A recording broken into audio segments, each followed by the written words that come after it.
ప్రార్థన చేసుకుందాం. పరిశుద్ధుడైన మా దేవ, కృపగల మా తండ్రి, నీ కటాక్షమును మా పైనుంచి నీ ఉపదేశమును దయచేయము నాయన. మా హీన స్థితి నుండి, మా బలహీనత నుండి మేము విడిపింపబడి నీ యందు ఆనందించున్నట్లు, మా ఆత్మ నీ యందు సంతోషించున్నట్లు నీవు మేడల నీ కృపను విస్తరింపచేయమని యేసునామమున అడుగుచున్నాం తండ్రి.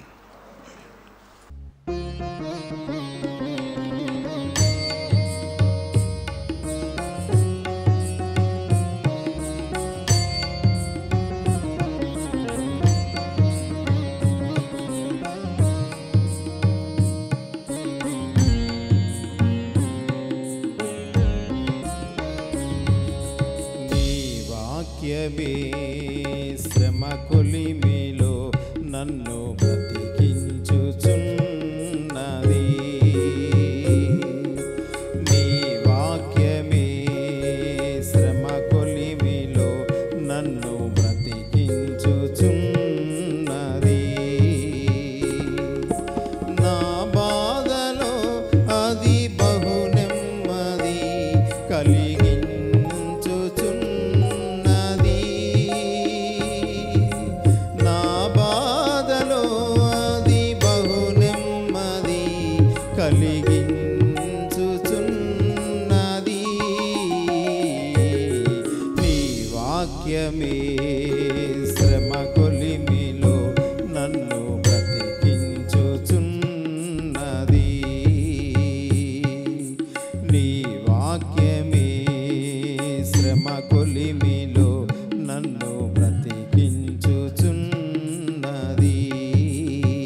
కొలిమిలో నన్ను బ్రతికించుచున్నది. నా బాధలో అది బహు నెమ్మది కలిగించుచున్నది.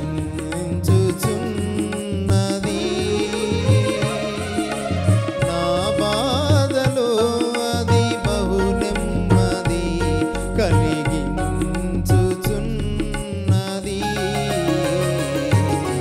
నీ వాక్యమే శ్రమ కొలిమిలో నన్ను బ్రతికించుచున్నది. నీ వాక్యమే శ్రమ కొలిమిలో నన్ను బ్రతికించుచున్నది.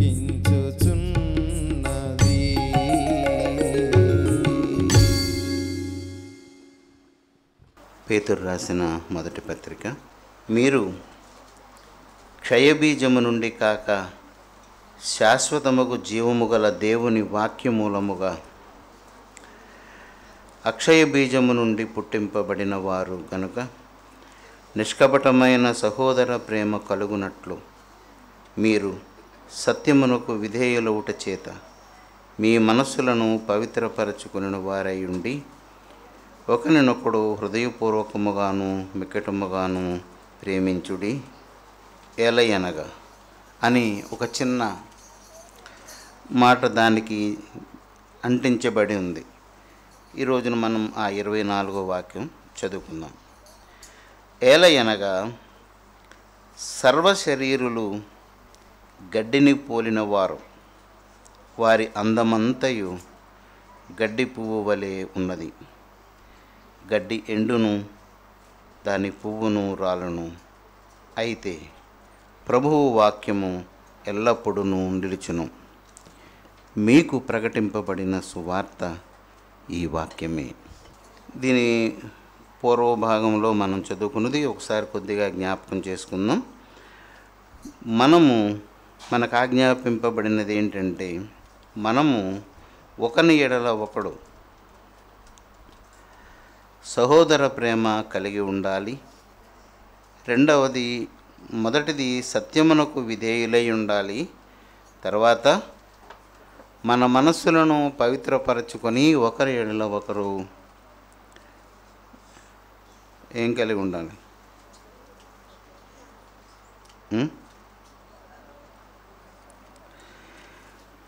ఎలాంటి సహోదర ప్రేమనుంది? మనం చదువుకున్నాం. అది కపటము తీసివేయబడిన ప్రేమ చేత మనము ఒకరి నీడలో ఒకరు అనురాగం కలిగి ఉండాలని, అది కూడా మిక్కటముగా అంటే ఎక్కువగా అధికంగా ఉండాలి అని చెప్పబడింది. ఎందుకు ఇలా కలిగి ఉండాలి మనము అని మనకు అనిపిస్తే, మనము అక్షయ బీజము నుండి పుట్టింపబడిన వారము గనుక ఈ లక్షణం కలిగి ఉండాలి. ఎందుకంటే ఈ లక్షణం ఎవరిది అంటే ఆ అక్షయ బీజానిది. క్షయము కాని ఆ బీజము, శాశ్వత బీజమైన దాని లక్షణం ఏంటి అంటే మిక్కుటమైనటువంటి నిష్కపటమైన సహోదర ప్రేమ కలిగి ఉండడం ఆ బీజము యొక్క లక్షణం. మనము ఆ బీజము నుండి పుట్టింపబడిన వారము గనుక అదే గుణాన్ని, లక్షణాన్ని మనము కలిగి ఉండాలి. ఎందుకంటే ఏలయనగా సర్వశరీరులు గడ్డిని పోలినవారు.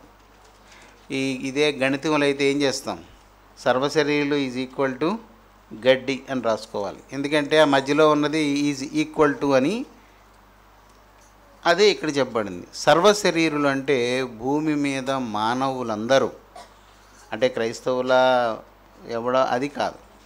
మనుష్యుడు అనబడినవాడు, నరుడు అనబడినవాడు గడ్డి కాదు, నరుడు గడ్డి కాదు, గడ్డిని పోలినవాడు. అంటే ఇప్పుడు నేను ఎవరిని అంటే ఎవరిని చూసుకోవాలి? ఇక్కడ గడ్డిని చూసుకోవాలి. సర్వశరీరులు గడ్డిని పోలినవారు, వారి అందమంతయు గడ్డి పువ్వు అయి ఉన్నదియా, గడ్డి పువ్వు వలె. వలె అనేది తెలుగులో మంచి సంస్కృత పదం. నరుడు గడ్డిని పోలినవాడు మనుష్యుడు, సమస్త శరీరులు అందము గడ్డి పువ్వు వలె ఉన్నది. అసలు ఈ ఈ ఈ మాట ముందున ఒక గీత వచ్చింది అంటే ఇది ఎక్కడో చెప్పబడిన మాట ఎవరో చెప్పిందని అర్థం. తెలుగు భాషలో మరి ఒక చిన్న గీత ముందుంటే ఇది ఎక్కడో చెప్పబడింది, ఎవరో అన్నమాట, మూడో వ్యక్తి అన్నమాట. ఎక్కడ ఉంది అంటే దీన్ని ఒకసారి మనం చూడదలుచుకుంటే యెషయా గ్రంథంలో ఈ వాక్యము రాయబడి ఉంది.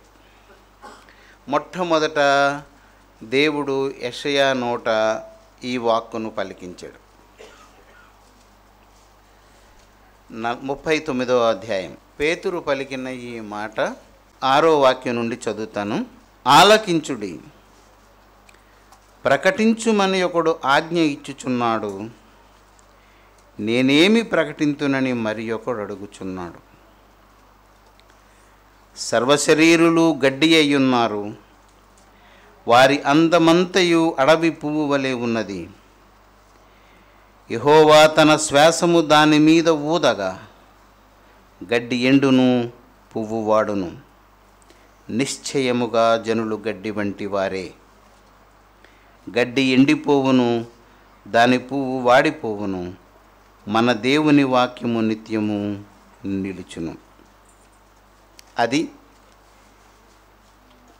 మనం 6వ వాక్యం చూస్తే ఇదంతా మనకు అర్థమవుతుంది. ప్రకటించుము అని ఒకడు ఆజ్ఞ ఇచ్చుచున్నాడు అంటే ఎవరు? ఆజ్ఞ ఎవరిస్తారు? ప్రకటించుము అని ఒకడు ఆజ్ఞ ఇచ్చుచున్నాడు, నేనేమి ప్రకటింతునని మరి ఒకడు అడుగుచున్నాడు. సువార్త విశేషం ఆనాడే జరిగింది. ఇంతకీ ఆజ్ఞ ఇచ్చిన వాడు ఏమని ప్రకటించమని చెప్పాడు అంటే, సర్వశరీరులు గడ్డి అయి ఉన్నారు. దాన్ని ఆఖరి భాగంలో పేతురు బాగా చదివి ఉంటాడు లేఖనాలు. ఈ మొదటి భాగంలో ఏముంది? సర్వశరీరులు గడ్డి అయి ఉన్నారు అన్న తర్వాత ఆఖరికి వచ్చేసరికి ఏముంది అక్కడ? నిశ్చయముగా జనులు గడ్డే అని లేదు, గడ్డి వంటి వారే అని. కనుక ఈ లేఖనాన్ని జ్ఞాపకం చేసుకుని పేతురు మనకు సువార్త ప్రకటిస్తూ దేవుని వివరాన్ని తెలియచేస్తున్నాడు. మనము అక్షయ బీజము నుండి పుట్టింపబడిన వారము గనుక సహోదర ప్రేమ మిక్కుటముగా నిష్కపటముగా మనము కలిగి ఉండి తీరాలి. ఆ అక్షయ బీజము యొక్క గుణము లేదా దాని యొక్క లక్షణమే, అంతేనా? ఇప్పుడు మిరప విత్తనం యొక్క లక్షణం ఏంటి?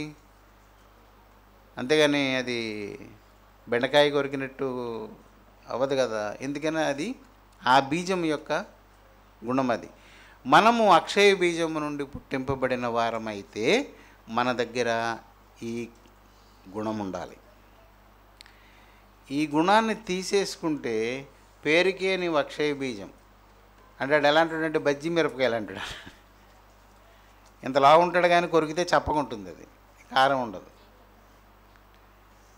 మనము దేవుని వలన పుట్టింపబడిన వారమైతే పరీక్షించుకోవాలి. ఇది ప్రతి ఒక్కరు ప్రార్థన చేసేటప్పుడు మనకు విసుగు పుట్టించిన వాళ్ళు, మన మనసుని గాయపరిచిన వారు, నింద వేసి మనల్ని సమాజంలో అవమానించేవారు మనకు తారసిల్లినప్పుడు మన మనసు వారి మీద బాగా పళ్ళు నూరుతూ ఉంటుంది. అక్కడే నీవు పరీక్షించుకోవాలి. నేను క్షమించగలనా? ఇతను నేను దీవించగలనా? ఇతని మేలు కొరకు నేను దేవుని దగ్గర మొరపెట్టగలనా? యేసుప్రభు ఏం చెప్పాడంటే, నీ మీద ఎవరికైనా కోపం ఉంటే నీవు నిలువబడి ఉంది బైబిల్లో. అలాగని నీవు నిలువబడి ప్రార్థన చేయునప్పుడెల్లా, నిలబడి ఎప్పుడు ప్రార్థన చేస్తాం మనం ఎప్పుడూ మోకరించి ప్రార్థన చేసుకుంటాం. నిలబడి ఎప్పుడు చేస్తాం? ఏదైనా పని మీద వెళ్తున్నప్పుడు, అంత తీరిగ్గా దేవుని దగ్గర కూర్చొని దేవునికి విన్నపం చేయడానికి అవకాశం లేనప్పుడు, ప్రయాణం ఇలాంటప్పుడు ఏం చేస్తామంటే గమ్ముని ప్రభువా నేను పలానా దగ్గరికి వెళ్తున్నాను, నన్ను కాపాడు అని ఏదో చేసుకుంటాం. అలాగ ఆతృత కలిగిన సమయములో కూడా నీవు నిలువబడి ప్రార్థన చేయనప్పుడెల్లా ఎవరు నీ మనసును కలవరపరుస్తున్నారో వారి గురించి ప్రార్థన చేయండి. అంటే అక్షయ బీజము యొక్క విశేష లక్షణం ఇందులో మనకు కనిపిస్తుంది. అందుకే ఎలాంటి ప్రేమ అది? కపటము తీసివేయబడిన ప్రేమ, మిక్కుటముగా. మిక్కటము రెండు ఒకటే. మిక్కటము అనేది మరీ ఎక్కువగా అని అర్థం అన్నమాట. అలాగా ప్రేమించమని చెప్పి. ఎందుకు మనం అలా చేయాలి అంటే ఈ లేఖనాన్ని చెప్తున్నాను. మనము గడ్డిని పోలిన వారం.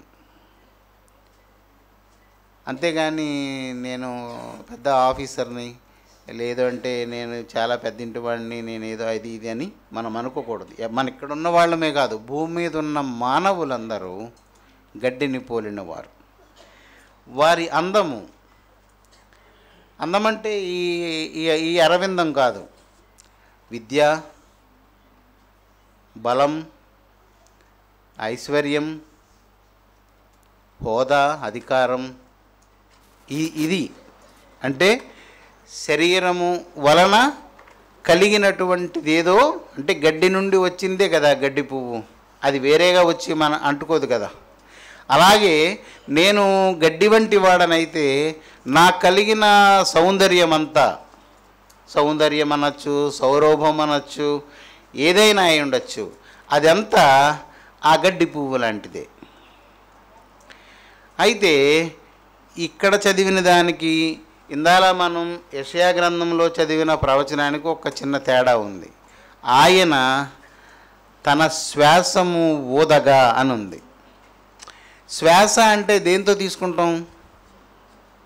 ఉచ్ఛ్వాసము, నిశ్వాసము అంటే గాలి పీలిస్తే ఉచ్ఛ్వాసం అంటాం. అంటే ఉచ్చస్థితికి లాగింది, వదిలిపెట్టిన దాన్ని నిశ్వాసము అంటాం, విసర్జించిన దాన్ని ఇది ఏ అవయవంతో ఇదంతా ఆపరేట్ అవుతుంది.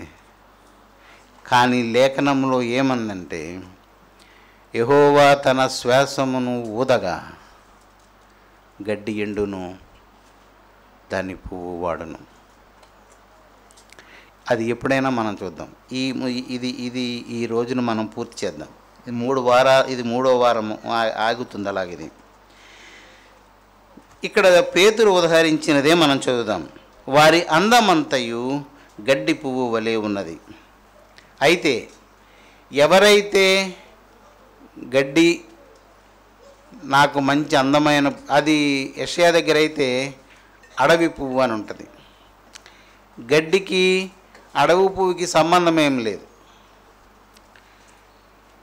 పేతురు ఇలాగ దీన్ని కుదించి రాయడానికి కారణం ఉంది. అది ఇప్పుడు మనకి అవసరం లేదు. సర్వశరీరులు మనము గడ్డిని పోలిన వారము, నాకు కలిగినదేదో అది గడ్డి పువ్వు వంటిది. అయితే గడ్డికున్న లక్షణం ఏంటి అంటే అది ఎండుతుంది. అది ఎప్పుడైతే ఎండిందో దాని వలననేది ఏదైనా అది వాడిపోతుంది. ఇది ఎండిపోగానే దాని అందమంతా వాడిపోతుంది. వాడిన పువ్వు ఎవరైనా తీసుకుంటారండి? వాడిన పువ్వులు ఎవరన్నా ముక్కులో పెట్టుకున్నా వాసన రాదు. అది వాడిన పువ్వులు పారేస్తాం. ఎప్పుడైతే గడ్డి ఎండిందో దాని అందమంతా పోతుంది. ఇక్కడ రాయబడి ఉంది, అయితే ప్రభువు వాక్యము ఎల్లప్పుడూ నిలుచును. ఇది ఎక్కడిది మనకి? ఇందులో ప్రభువు వాక్యం ఎక్కడుంది? ఇప్పుడు రాయబడిన దాంట్లో మనం మొదటి నుండి 22, 23 చదువుకొని వస్తే, ఎలయనగా ఎందుకు మనం ఇలా చేయాలి అంటే, మనందరము గడ్డిని పోలి ఉన్నాం. మనకు కలిగినదంతా గడ్డి పువ్వు లాంటిది. మనము ఎండడం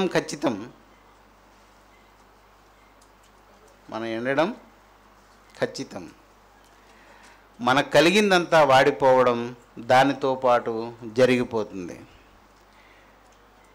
అయితే ఏం జరిగింది అంటే, ఇక్కడ ఒక వాక్యం చూస్తే మన సంశయం తీరుతుంది. మార్కు రాసిన సువార్తలో ఒక వాక్యం చూద్దాం. మీకు రుజువు కోసమే సుమా ఇవన్నీ నేను మీకు చూపిస్తున్నాను. జీవితంలో ఎప్పుడూ మళ్ళా మారు ఆలోచన మీకు రాకూడదని. మార్కు రాసిన సువార్త 1వ అధ్యాయం. మీకు అక్కడ యెషయా గ్రంథంలో మీరు మనం ఒకటి చదువుకున్నాం. ఏంటది? ప్రకటించమని ఒకడు ఆజ్ఞ ఇచ్చుచున్నాడు, నేనేమి ప్రకటింతునని ఒకడు అడుగుచున్నాడు. ఇదిగో ఇది ప్రకటన అని చెప్పాడు. ఇక్కడ చూద్దాం 15వ వాక్యం చదువుతాం చూడండి. కాలము సంపూర్ణమై ఉన్నది, దేవుని రాజ్యము సమీపించి ఉన్నది.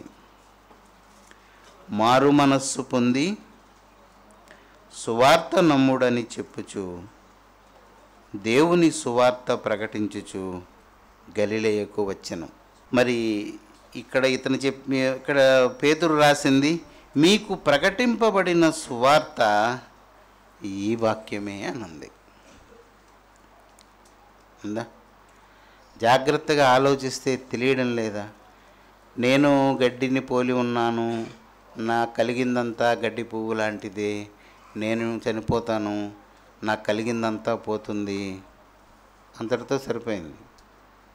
నాకు ప్రకటింపబడిన ప్రభువు వాక్యము ఎల్లప్పుడూ నిలిచును. ఈ వాక్యము ఎక్కడ ఉంది? ఈ మనం చదివిన మార్కు సువార్తలో కూడా ఒకటి ఉంది. ఏమని? మారు మనస్సు పొంది సువార్త నమ్ముడి. ఉందా? మారు మనస్సు పొంది సువార్త నమ్ముడి. ఇప్పుడు మనకు ప్రకటింపబడిన సువార్త అదే. మరి మారు మనస్సు ఏది అందులో?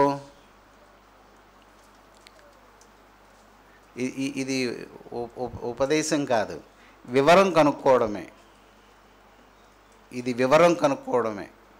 అంటే మనము ఏమై ఉన్నామో, ఏమి చేయాలో అనేది ఇది మనకు తెలియచేస్తుంది. మారు మనస్సు పొంది తర్వాత ఏం చేయాలి? సువార్త నమ్మాలి. ఏంటి సువార్త అంటే? మీకు ప్రకటింపబడిన సువార్త ఈ వాక్యమే. ఏ వాక్యము? సర్వశరీరులు నశించిపోతారు, దేవుని వాక్యం ఒక్కటే నిలిచి ఉంటుంది. ఇప్పుడు చూడండి, ఇందులో వివరం ఏముంది? నేనే చనిపోతాను, కానీ నన్ను జీవింపజేసేది ఒకటి ఉంది. ఏంటది? ఎల్లప్పుడూ బ్రతికేది ఒక లక్షణం కలిగింది ఒకటి ఉంది. అది దేవుని వాక్యం. అందులో ఉందా అది? మీరు ప్రభువు వాక్యము ఎల్లప్పుడూ నిలిచును. ప్రభువు వాక్యము నిలిచి ఉంటుంది గనక నరులందరూ చనిపోతారు గనక ప్రభువు వాక్యము నరులోనికి ప్రవేశిస్తే ఏమవుతుంది? దీని జీవించేది చనిపోయిన దానిని కూడా జీవింపచేస్తుంది. అదే మనకు ప్రకటింపబడిన సువార్త వాక్యం అని ఇక్కడ పేతురు చెప్పాడు. అయితే ఈ వాక్యము నిత్యము నిలుస్తుంది. మరి మనకు మారు మనస్సు దేని వలన వస్తుంది? ఇప్పుడు మన మనస్సు ఏంటి చెప్పండి ముందు. మనము గడ్డిని పోలి వారమై ఉన్నాము. మన మనస్సు ఏ మనస్సు? మాట్లాడండిరా. గడ్డికి ఏనుగుకి ఏ మనసు ఉంటుంది? కోతి మనస్సే ఉంటుంది. గడ్డికి ఏ మనస్సు ఉంటుంది? గడ్డి మనస్సే ఉంటుంది. గడ్డి ఏంటి? అది వాడిపోయేది, ఎండిపోయేది. మరి దాని మనస్సు కూడా ఏం కోరుకుంటుంది? ఎండిపోయే వాటినే కోరుకుంటుంది. దాని అందం కూడా వాడిపోయేదే, అంతేనా కదా? అంటే అది దేన్ని కోరుకుంటుంది? అది కూడా వాడిపోయేదాన్నే కోరుకుంటుంది. అది గడ్డి. ఇప్పుడు ఇందులో దేవుని వాక్యం ప్రవేశించింది. అయితే దేవుని వాక్యం గురించి చెప్పినప్పుడు అక్కడ ఏమని చెప్పాడు? దేవుని వాక్యము ఎల్లప్పుడూ నిలుచును. అది మనలోనికి వచ్చినప్పుడు, గడ్డిలోనికి వచ్చినప్పుడు దానికి అప్పుడు ఏ మనసు వస్తుంది? నిత్యము నిలిచే మనస్సు వస్తుంది.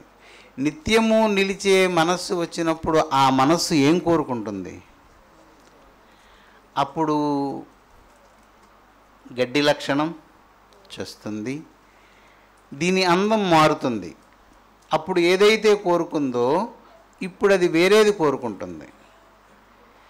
ఇప్పుడు కోరుకునేదైతే వాడిపోయేది, అప్పుడు కోరుకునేదైతే ఎల్లకాలము నిలుస్తుంది, నిత్యము నిలుస్తుంది. అదే ఈ సువార్త వాక్యం యొక్క అర్థం. మారు మనస్సు దేనిని బట్టి తెలుస్తుంది అంటే వాక్యాన్ని బట్టి తెలుస్తుంది. మొట్టమొదట మారు మనస్సు పొందిన వాళ్ళే తీసుకోండి బాప్తిస్మని యోహాను చెప్తే అక్కడికి చాలామంది పొలవమని వచ్చేస్తున్నారు. అందుకే చూడండి, ప్రభురాత్రి భోజనం రొట్టె ద్రాక్షరసం అనగానే చిన్నపిల్లలకు కూడా నోరు ఊరుతుంది. వాళ్ళు ఎంత పెద్ద చాకరీలు తినేవాళ్ళైనా అది తినేద్దాం అనిపిస్తుంది. మనం ఏం చేస్తాము, మీరు తినకూడదు, ఇది అయోగ్యులు తినకూడదని మనం ఒక విషయం చెప్పి కొంతమందిని విడదీస్తాం కదా. కానీ తినేద్దామని అందరికీ అనిపిస్తుంది. అలా తినడానికి వచ్చిన వాళ్ళు బొచ్చెడు మంది ఉన్నారు. అపోస్తలుల కార్యాల్లోనే వచ్చేస్తుంటే చెప్పాడు, తినడానికి మీ ఇంటి దగ్గర తిండి లేదా, ఇక్కడికి వచ్చా తింటారు. అది వాళ్ళతో ఆ మాటలు ఇప్పుడు మనం ఆడలేం. అలాగ ఆడితే చాలామంది అని తేడాగా అనుకుంటారు. మరి అప్పుడు అపోస్తలులు మాత్రం ఆ మాటలు చెప్పారు. ఈ వాక్యము మనలోనికి వచ్చిన తరువాత ఈ లక్షణాలు కనబడాలనే అప్పుడు చెప్పాడు. సర్ప సంతానమా, అడ్రస్సింగే దారుణంగా ఉంటుంది. బాప్తిస్మం పొందవచ్చిన వారిని చూచి బాప్తిస్మం ఇచ్చి యోహాను వాళ్ళని ఏమని సంబోధించాడంటే సర్ప సంతానమా. అంటే మనిషి అది బయటికి ఒకలా ఉంటుంది, లోపల ఒకలా ఉంటుంది. సర్పం యొక్క లక్షణాలన్నీ అది వెలివేయడం అవ్వదు. కాకపోతే ఏంటంటే పాము కుయుక్తి కలిగినది, నరుణ్ణి మోసం చేసింది, అది హవ్వను మోసం చేసింది. కనుక అలాంటి మోసకరమైన బుద్ధి కలవారలారా, దాని పిల్లలారా అని సర్ప సంతానమా. ఒక దినం ఒకటి వస్తుంది, అది ఉగ్రత దినము. ఉగ్రత అనేది ఇక అది ఎవరి చేతిలోనే ఉండదు, అది మొత్తాన్ని దహించేస్తుంది. అది అలాంటి ఉగ్రత దినము నుండి తప్పించుకోవడానికే ఈ బాప్తిస్మం తీసుకోవడం. ఎందుకంటే ఏదో సంఘంలో సభ్యులైపోవడానికో, మాకు ఒక అతను నుండి వర్లే చర్చికి రావడం కష్టంగా ఉంది తమ్ముడా అనేవాడు. ఏం సార్ అలా అంటున్నారు అంటే, అంతే మరి ఇప్పుడు రేపు చనిపోయిన తర్వాత నలుగురు మొయ్యడానికన్నా కావాలంటే మరి చర్చికి రాకపోతే ఎలాగా అన్నాడు. అంటే వాడు చర్చికి వచ్చి ఇది అలాంటి అన్నమాట. ఏదైనా శుభకార్యమైనా 10 మంది రావాలి, చచ్చిపోయినా 10 మంది మోసుకెళ్ళాలి కాబట్టి చర్చికి వస్తున్నాడట అతను. నాకైతే ఇలాంటి వాడు కూడా ఉంటాడా అనిపించింది అనమాట. చర్చికి వచ్చిదే దానికోసం, సమాజం కోసం. కానీ యోహాను చెప్తున్నాడు, అలాంటి బుద్ధి కలిగిన దాని పిల్లలారా, రాబో ఉగ్రత దినము నుండి తప్పించుకోవడానికి మీకు బుద్ధి చెప్పకుండానే మీరు ఎందుకు ఇక్కడికి వస్తున్నారు అని. అంటే బాప్తీసం తీసుకునేవాడు ఏం చేయాలి, ముందుగానే పెళ్లి చేసుకునేవాడు పెళ్లి చేసుకోకముందే పెళ్ళి అంటే ఏంటో తెలుసుకోవాలి, అంతే. అలా కాకుండా అయిన తర్వాత తెలుసుకుందామంటే అది మంచిది కాదు. అందుకే యోహాను ఆ మాట చెప్పాడు, రాబో ఉగ్రత నుండి తప్పించుకోవడానికి మీకు బుద్ధి చెప్పిన వాడెవడు, మారు మనస్సునకు తగిన ఫలము ఫలించండి అని. మారు మనస్సు అనేది దేనితో పోల్చుకుంటాం? మన మనస్సుని దేవుని వాక్యముతో పోల్చుకుంటాం. నిత్యము బ్రతికే లక్షణము కలిగిన వాక్యము ఏమి తెలియచేస్తుందో దానితో మనం పోల్చుకుంటాం. దానికి సరిపడా సమతూకమైన ఆలోచన నా దగ్గర ఉంటే మారు మనస్సుకు తగినది అది ఫలిస్తుంది. అలా కాకుండా ఆ ఆజ్ఞకు లేదా ఆ వాక్యానికి విరుద్ధమైన ఆలోచన మనలో రేగుతుంటే అది ఎన్నటికీ అది మారు మనస్సుగా ఎంచబడదు, అది పాత మనస్సే. అది ఫలించినా ఏం ఫలిస్తుంది? గడ్డి ఫలించినట్లుగా గడ్డి పువ్వే వస్తుంది. అందుకే దేవుడు ఇలాగూ పేతురు ద్వారా మనకి తెలియచేస్తున్నాడు, మనము నేను గడ్డిని నేను ఎండిపోతాను అని. నేను చెప్పాను, ఎప్పుడు ఉదయాన్నే లేచిన వెంటనే నేనేమనుకుంటానంటే చావు అనే దానికి ఒక రోజు వెళ్ళిపోయాను ముందుకి, ఒక రోజు గడిచింది. అది ఇంకా ఎక్కడో ఉంది, ఎక్కడుందో తెలియదు, ఏ రోజు ఉందో తెలియదు. ఒక రోజు అయితే ఖర్చు అయిపోయింది. ఇప్పుడు 100 రూపాయల నుంచి రోజుకు ఒక రూపాయి తీస్తుంటే 100వ రోజు అయిపోయిన తర్వాత ఇంక అందులో ఏముంటుంది? అలాగే నేను కూడా నా జీవితంలో నుంచి ఒక రోజును తీసేసుకున్నాను ఈరోజు.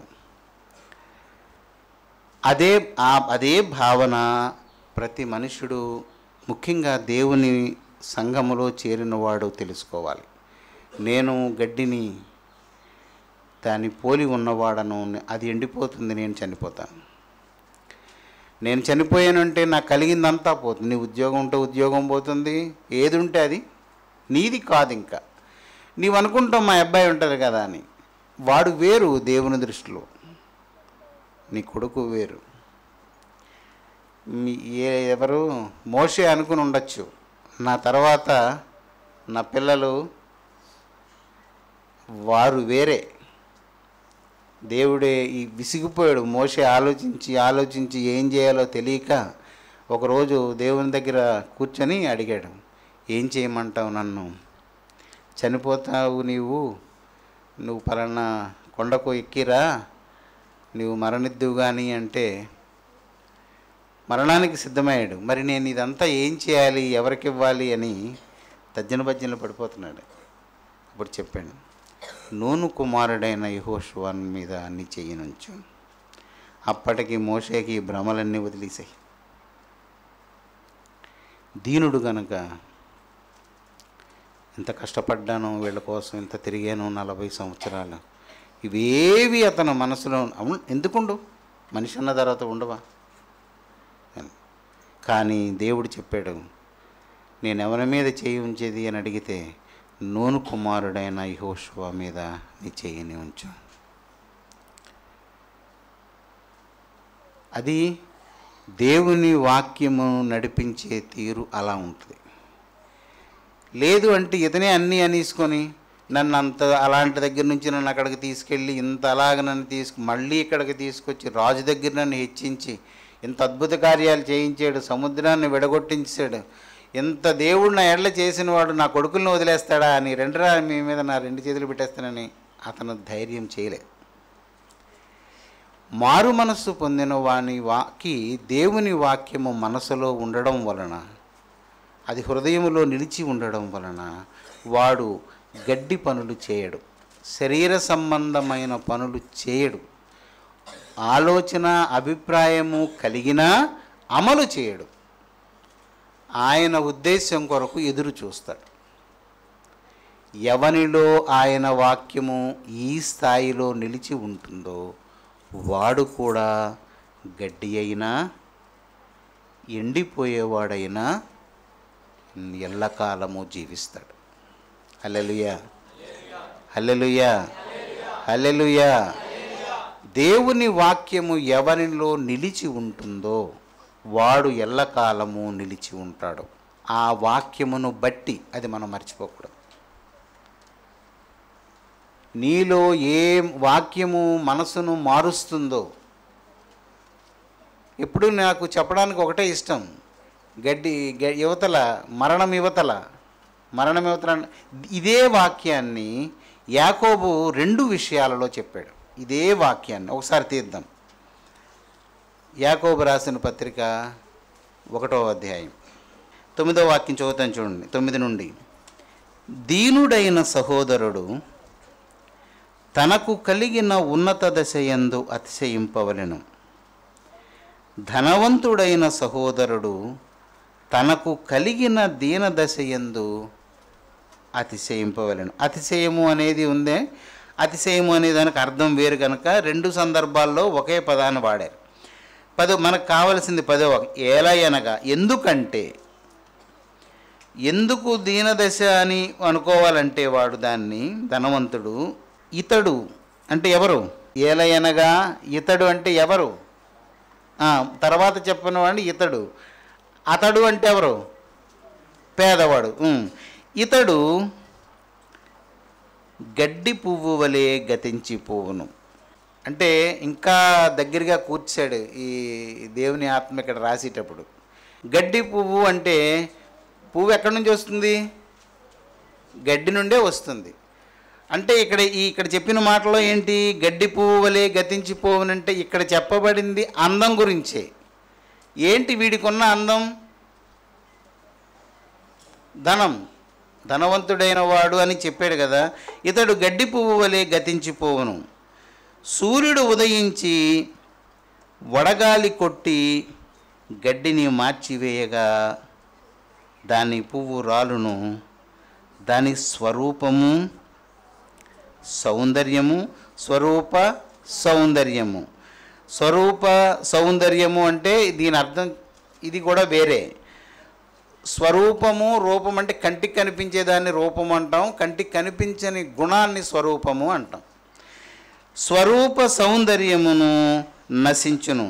అలాగే ధనవంతుడును తన ప్రయత్నములలో వాడిపోవును.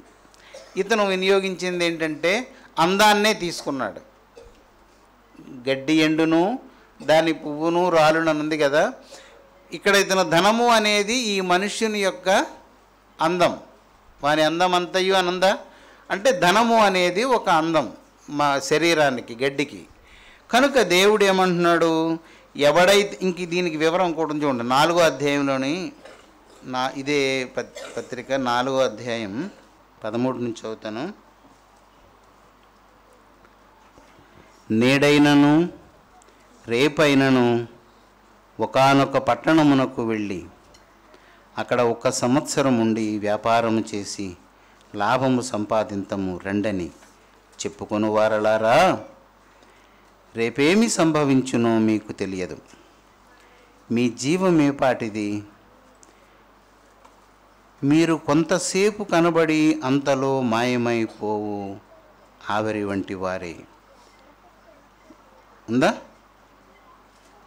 దీనిని ఇతను ఎంత పొందిగ్గా చెప్పాడంటే, మనుషులు ఎలాంటి వారము అంటే అది ఎంత సులువుగా రాసాడు చూడండి.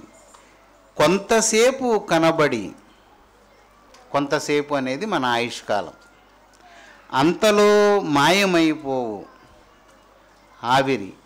చూసారా, ఎప్పుడన్నా వంట చేస్తున్నప్పుడు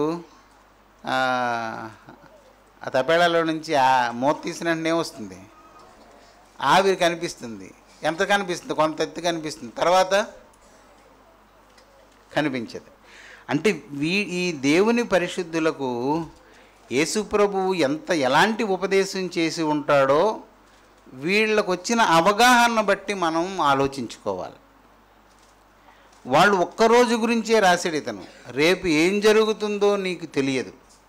ఎంత జాగ్రత్తగా ఉండాలి దేవుని ప్రజలంటే. 15వ వాక్యం చూడండి. కనుక ప్రభువు చిత్తమైతే మనము బ్రతికియుండి ఇది అది చేతమని చెప్పుకొనవలెను.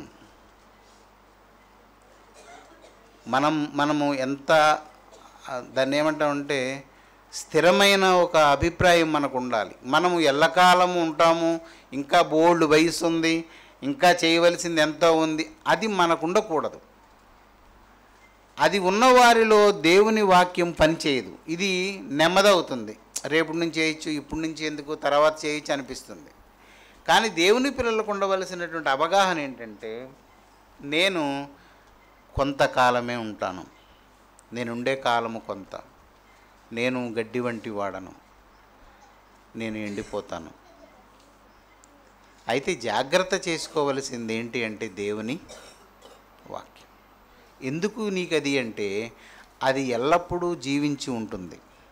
దానిని నీలోనికి చేర్చుకుంటే నీవు కూడా దాని వలన నిత్యము జీవిస్తావు. అందుకు దేవుని వాక్యము అంత విలువైనది. మనం పోయినసారి నిన్న చదువుకున్న వాక్యం కూడా ఏంటది? యెషయా గ్రంథం 48:18.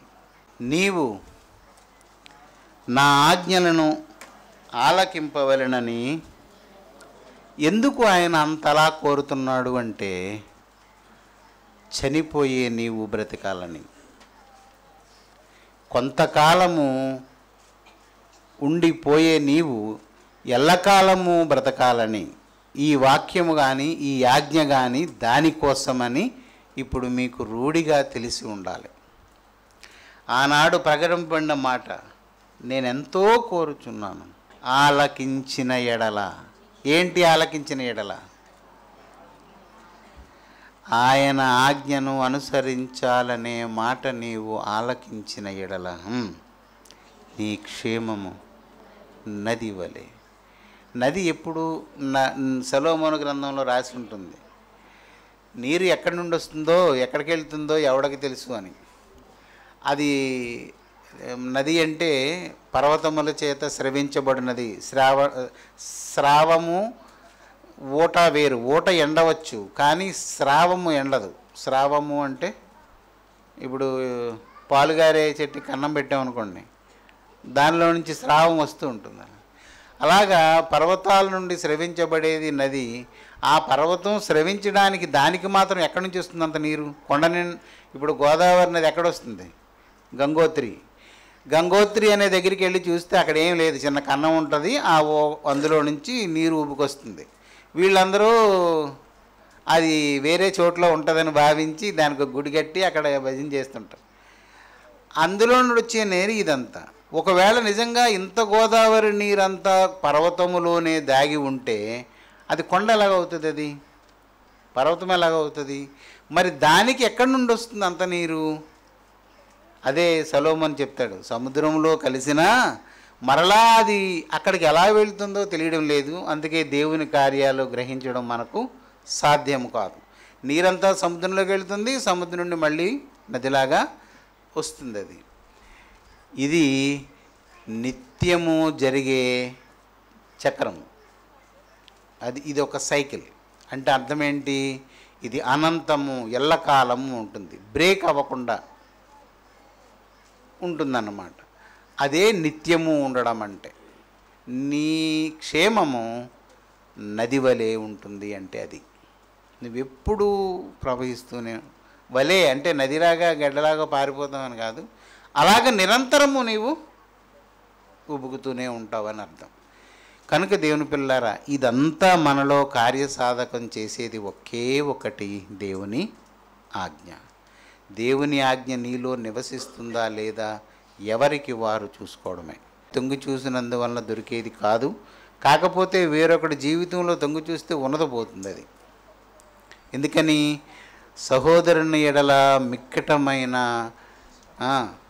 నిష్కపటమైన ప్రేమ, సహోదర ప్రేమ నీ దగ్గర ఉండాలి. అలా కాకుండా తొంగి చూడడం అభ్యాసం చేస్తే నువ్వేం చేస్తున్నట్లు లెక్క? నిష్కపటము కాదు, ఇప్పుడు నీ ప్రేమ కపటంతో కూడింది. కాబట్టి నీవు ఏం కోల్పోతావు? శాశ్వత బీజము నుండి పుట్టిన ఆ బీజ లక్షణాన్ని పోగొట్టుకుంటావు. అప్పుడు చేదు ద్రాక్ష ఇది ఉంది కదా, నేను అంతా చేశాను, చాలా బాగా దున్నాను, దానికోసం నీరు కట్టాను, కాపులను పెట్టాను, అంతా కలుపు తీయించాను, ద్రాక్షలు వస్తాయని చూస్తే ఇవి ఎలా వచ్చాయని దేవుడు. అలా తయారవ్వకూడదు. మన దగ్గర నిఖార్సైన ద్రాక్షే రావాలి. అందుకని వాక్యమును సరిగా నీ యందు నిలుపుకొని నీ ఉంటే అది బ్రతికేది కనుక అది నిన్ను బ్రతికిస్తుంది. వాక్యాన్ని నీలో ఉంచుకోకుండా నీ మనసును వికలం చేసుకుంటే నీవు జీవమును కోరుకున్నవాడవు కాదు. మీకు అర్థమైంది అనుకుంటున్నాను. ఖచ్చితంగా దీనిని మీరు అనుసరించాలి. ఎవడైనా యేసు కూడా శరీరధారి అయ్యున్న దినాలలో చాలా జాగ్రత్తగా, అయినా ప్రభు అడిగిన ఒకే ఒక మాట, పేతురు, యోహాను అందరూ ఉండగా ప్రజలు నా గురించి ఏమనుకుంటున్నారు? పేతురు ఏమనుకుంటున్నారు అడిగాడంటే అర్థం చేసుకోండి. మన దగ్గర మంచి సాక్ష్యం ఉండాలి. కాబట్టి మీరు ఈ విషయంలో జాగ్రత్తగా ఉండండి.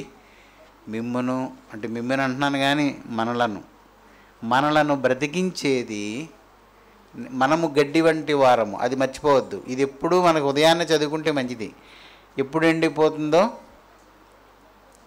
పాట కూడా మంచి పాట ఉంది దీని మీద.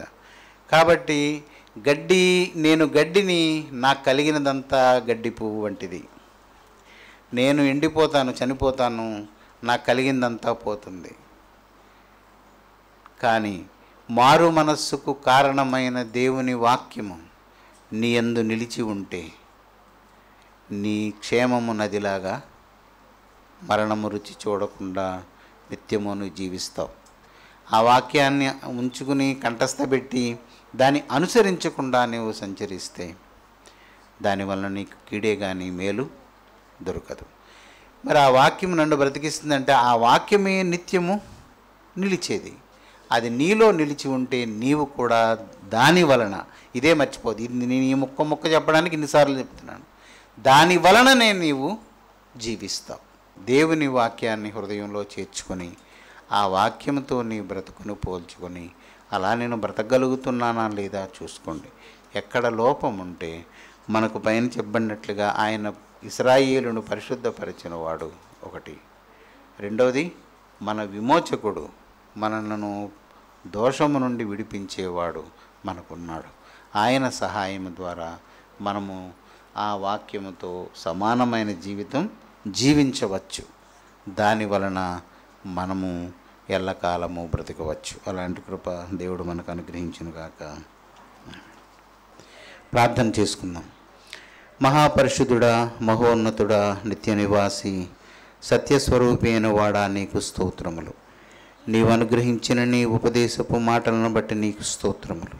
నాయన, నీవు సెలవిచ్చినట్లుగా మేము నడవవలసిన త్రోవలో మమ్మల్ని నడిపించి మమ్మల్ని ధన్యులను చేయి ప్రభువా. నీ వాక్యము నిలుపుకొనుట, నీ వాక్యమును తిరస్కరించుకున్న శక్తి కలిగిన వారమే కానీ నిలుపుకొని వారము కాదు నాయన. దయచేసి మాకు నీవే బలమునిచ్చి కృపనిచ్చి నీవే మా యందు నిలిచి ఉండి మమ్మల్ని జీవింపచేయనా తండ్రి. మారు మనస్సు కలిగి ఉన్నామా లేదా అని నిరంతరము మమ్మల్ని మేము నీ సన్నిధిలో పరీక్షించు మనసును నీవు మాకు అనుగ్రహించు. వ్యర్థమైన వాటి నుండి నాయన, దుష్ట సంబంధమైన ఆలోచనల నుండి మమ్మల్ని తప్పించి కాపాడు నాయన. నేడు రేపు నీ యందు జీవించుచు, నిన్ను స్తుతించుచు, నీ యందు బ్రతుకుచు, నీ యందు నిద్రించినట్లు మా అందరి ఎడల నీ దయను విస్తరింపచేయమని యేసునామమున అడుగుచున్నాం తండ్రి. ఆమేన్.